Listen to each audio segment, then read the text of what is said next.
Welcome to Let's Talk Brock. All right, well, welcome everyone to the episode of Let's Talk Brock podcast. Today, I'm joined by Duncan Koerber and Mariek Schmidt, two professors of our new Earth and Planetary Science Communication program here at Brock. Duncan comes to us from the Department of Communication, Pop Culture, and Filmed, and Mariek joins us from Earth Sciences. So I'm super looking forward to chatting with both of you today to see how of these two departments come together for this new program at Brock. So thank you again for both joining us today. I am going to delve into our first question. So for either of you, what is the Earth and Planetary Science Communications program? And just generally, what inspired Brock's decision to develop this program? Okay, so to start out, I'll start out by answering the last part of that first. What inspired this program is that that Earth sciences is an interesting discipline, right? Because we include things like exciting topics like volcanology and climate change, earthquakes, exciting things that really, are interesting to a wide number of people. And so a lot of times we have students who take our first year course and they're really turned on by Earth sciences, but then they realize that, maybe it's not quite for them because there's a lot of math involved with it. There's a lot of detailed science that goes into it being an Earth sciences program. And so we realized that there was a group of students that were interested in science, but aren't necessarily meant to be scientists. And so we realized that also that there is a real societal need right now for science in general to be accessible to the general public, and especially since our planet is facing these like big picture problems like climate change and the potential for space exploration and things like that we're really we really realize that we need to have a program that is that allows us to communicate science. And so that's sort of how this was conceived. And so Earth sciences, Earth and Planetary Science Communication is really an exciting program because it includes both science and communications that are merged together. And it's a Bachelor of Arts and Sciences. It includes, courses from both of our social sciences and math and sciences. Mm-hmm. That's so awesome. I think even as someone who's not in that program and just a part of the audience, I think it's all so interesting to read and a very unique approach to everything going on, which kind of sways us into our next question. What makes this program so unique? I feel that you already answered that, but Duncan, is there anything that you want to add? Well, surprisingly, when we were surveying programs in this area, there's actually very few out there in science communication generally, and there are none in Earth and Planetary Science Communication. So that's a first for this program. And I just found it surprising that there aren't a lot of these science communication programs, but I think Brock was well suited because we have these two, mature departments, one that deals with the communication side and one that deals with the Earth and Planetary Science side. So it felt like a natural fit of these two departments with so many courses. We had such a hard time determining which courses to include in the curriculum because we just have so many, and it went through a lot of versions of that, and before we settled on the final progression of courses. But I think the two departments coming together just gave us a wealth of experience in teaching and also in the courses as well. Amazing. That's awesome. Definitely, it's something very interesting to see, and I feel like talks a lot about the future at Brock as well. So if you could both kind of outline the types of courses that Duncan was mentioning of what these students can expect to take at Brock and get out of that program. Well, the first 2 years are really going to be covering the fundamentals in both earth sciences and communications. So in earth sciences in particular, that will involve, taking our first year, larger lectures kinds of courses. There'll also be labs involved with those courses as well. But also some really fundamental things like mineralogy, historical geology, things like that, to really lay the groundwork for understanding earth sciences. And then do you want to talk about the first couple of years for communications? Yeah, so the communications side, the students in this program will be joining the business communications students actually in our program. We have 4 different programs. Business communication is one of them. And in first year, they'll be taking the professional communication course. So this is a course that's primarily about developing writing skills, because we know that's a deficit that a lot of high school students have. And it's often hard for professors to fit writing skills lessons into thematic courses. So the students in science communication will be getting that, first term right out of high school, trying to get their writing skills through workshops and writing lessons and exercises to a professional level by Christmas of the first term. They also take a course, a large course that all of our majors take over in CPCF, that is Introduction to Communication and Media Studies. So that gives them the communication theory, the media history, media theory side of things in first year. So by the end of that first year, they've got all the foundations. Some later courses, as they move along, they progress to second year, they'll get into communication theory and how do we research communication, the research methods course. And then later on, they have a totally new course, one that we'll be offering for the first time, and that is the science communication course. They'll have that in a higher level year. They'll also study social media, because obviously that's dominant now, kind of superseding the mass media as our main form of communication or transmission of communication. So they'll study social media at a higher level in the program, also media analysis, and also public relations. So this was a course we added to the curriculum. And later in this chat, we'll talk about why we did that. But the public relations third year course is really important for these science communication students as well. Awesome. And then by the senior year, there's a capstone course it's a full year course where students are going to be selecting a topic and a media of their choice. So they can develop a podcast, they can develop some sort of a YouTube channel or something like that can be useful for their topic of their choosing. So that'll be an interesting final project for them to work towards. Another thing is there's a citizen science course that is also going to be brand new for this program, which is exciting. And so citizen science refers to having a type of science where the general public actually helps to make observations and contribute towards making some pretty big picture interpretations. So, for example, ones you may have heard of would be like the North American bird count or things like that. But in planetary science, where there's such large data sets, it's actually pretty vital to have extra sets of eyes to be able to interpret those data sets. Awesome. I always found that entering university that Brock does a really good job at giving those introductory courses, especially from the social science student side. Even I took Introduction to Media and Film, and I thought it was very interesting. But as you kind of go on throughout the years, it narrows down, and it's refreshing to know that throughout your time, you will still get new content given to you. So that's awesome.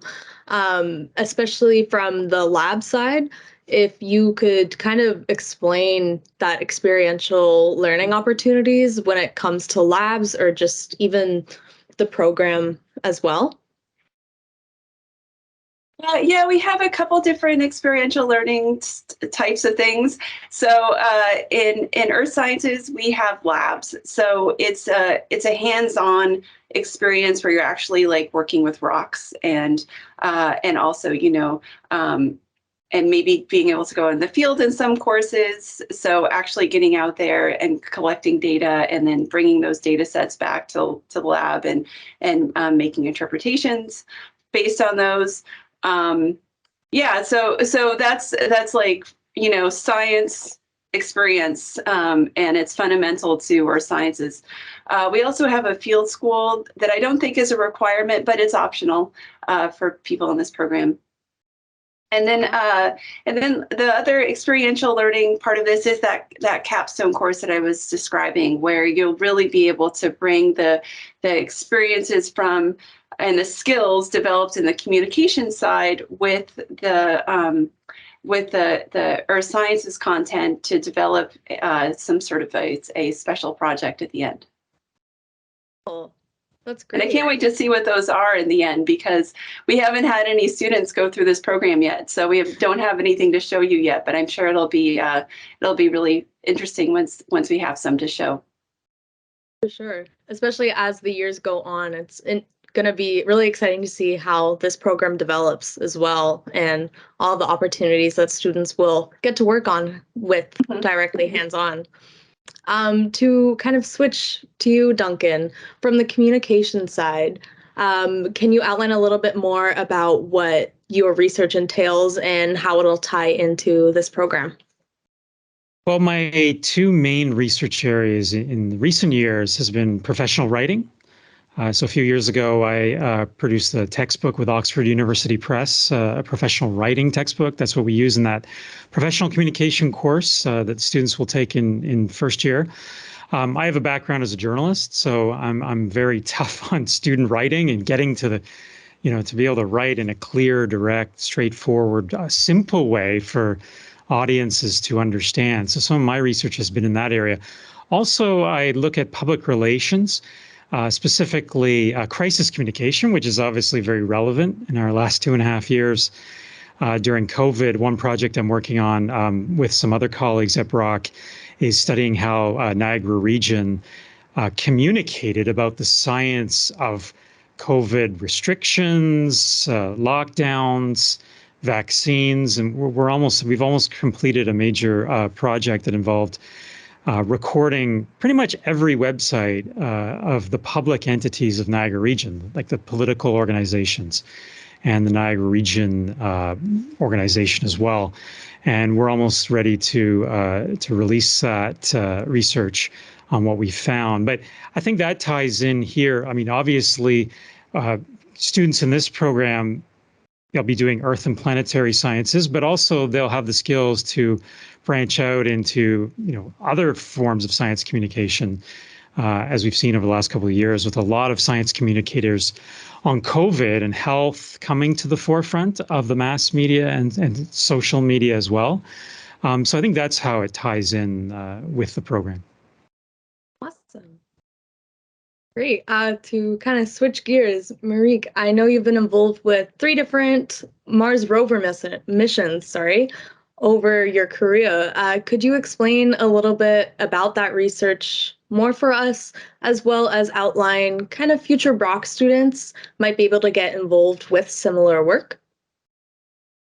Sure. Yeah, I've been really fortunate to have been part of 3 different rover missions. So starting in when was that? 2006 was when I first joined the Mars Exploration Rover mission, working with the Spirit and Opportunity rovers.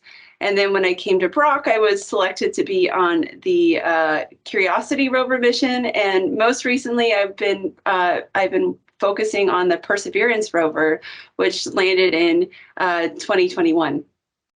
And so that takes up a lot of my time right now.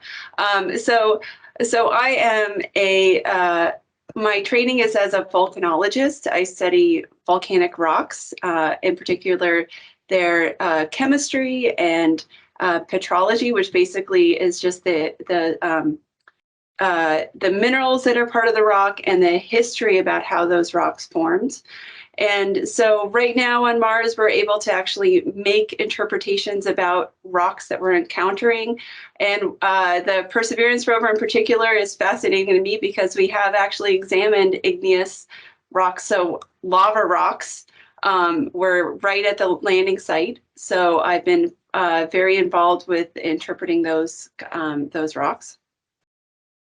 And so, yeah, I have a team of students here with me at Brock who are involved with interpreting these rover data sets.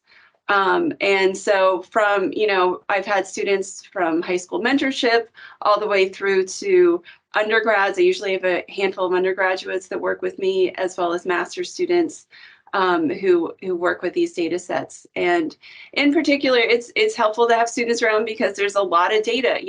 These rovers are operating on the surface of Mars every day, collecting pictures, collecting chemical data.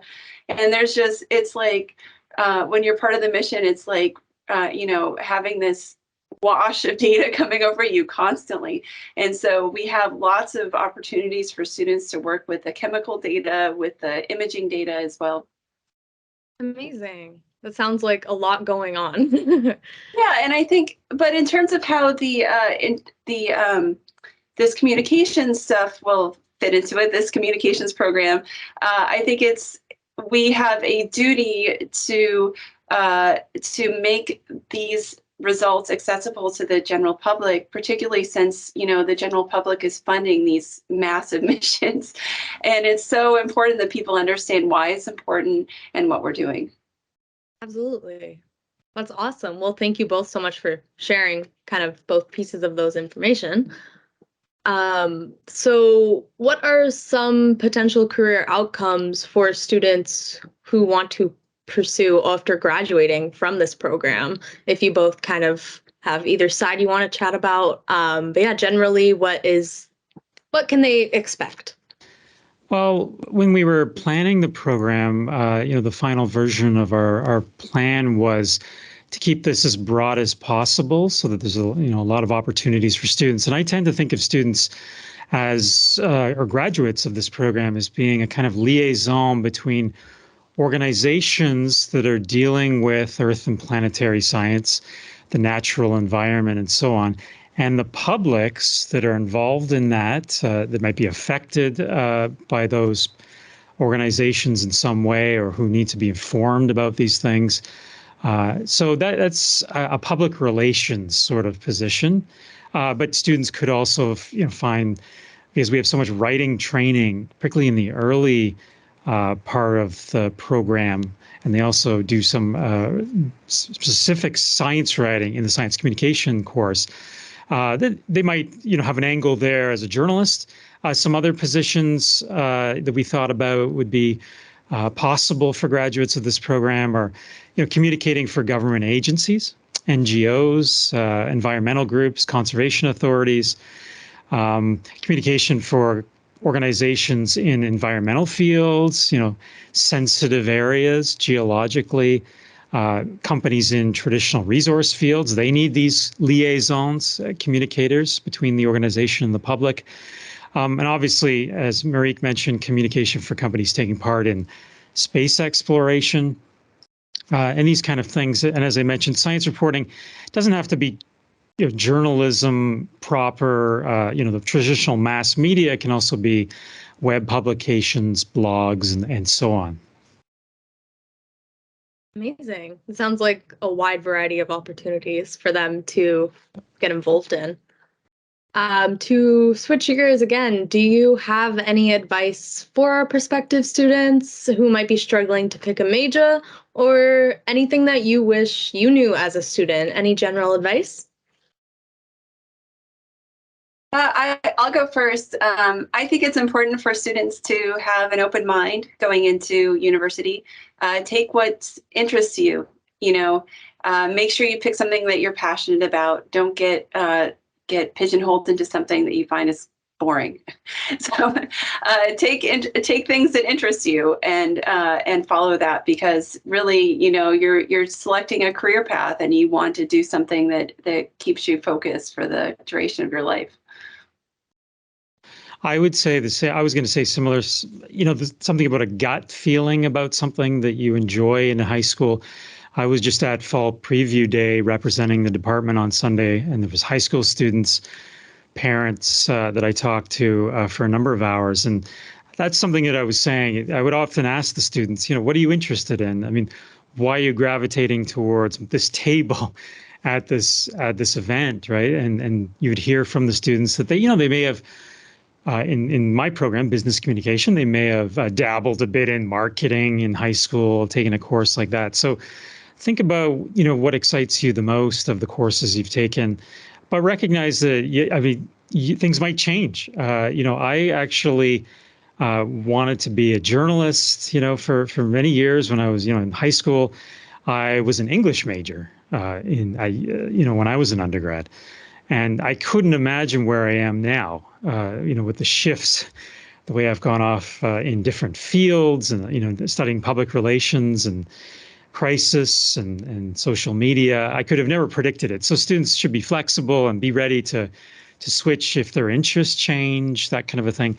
But I would say, like Mariek said, go with your gut at the beginning, and that'll push you through. If you're really interested in something, that'll help you get through, the volume of work that naturally comes with university.